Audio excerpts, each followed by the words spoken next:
Okay, three, two, one, go. Hello, everyone. Welcome back to my world, whatever that is.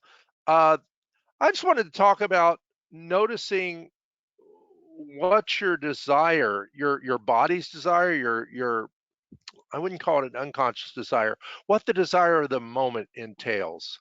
Because well, I'm fortunate because now I can talk to you all and I can be on Skype for appointments and so on and webinars. I like doing live events, but it's nice also just to be at home hanging out with all my computers and technology and guitars and things.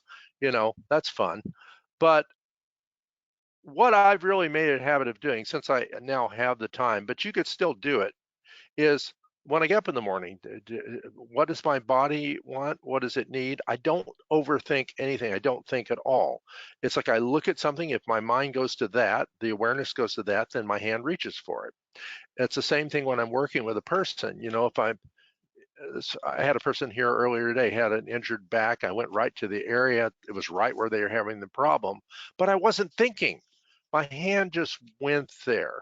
And so again, overthinking is overrated, and overthinking is actually, I think, can be harmful, because you'll think through something, and you'll think through all the scenarios, and you'll think through all the possibilities around the scenarios, and pretty soon you built up 50 imaginary templates for what could happen, and you're worried about all of it, where none of that happens, or maybe a little bit of it happens. And if you just stayed resourceful and present, you could have responded in the moment perfectly.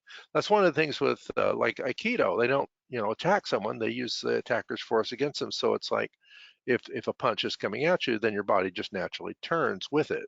And so learning to roll with the punches, learning not to punch at the rolls, uh, you know, maybe you tap the watermelon, when you're at the supermarket, but you know, um, and being at peace with the moment of whatever it provides. It's like last night, like I was working on some transcriptions, which is a lot of work, and then I got tired and I was watching old segments of Alias, which is fun, and then I got bored with that and I lay down. I fell asleep for an hour and a half, and I got up, and then I was up, and I didn't know. I sat down at the computer with my keyboard and with my MIDI keyboard over here, and I worked on a crazy piece of music for till 12:30 at night, and I got up and did a little more on it this morning.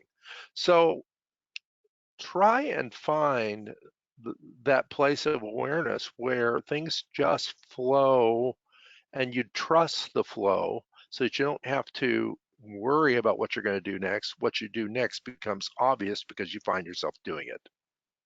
I'll see you next week.